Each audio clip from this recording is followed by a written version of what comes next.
أعوذ بالله من الشيطان الرجيم. بسم الله الرحمن الرحيم. قل أعوذ برب الناس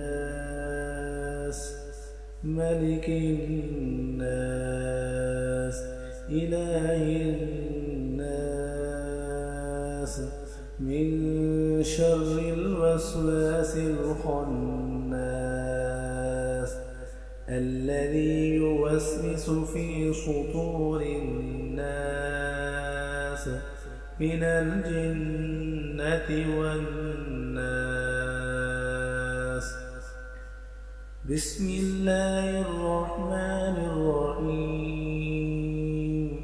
قل أعوذ برب الفلق من شر ما خلق ومن شر غاسق إذا وقب ومن شر النفاثات في العقد ومن شر حاسد إذا حسد.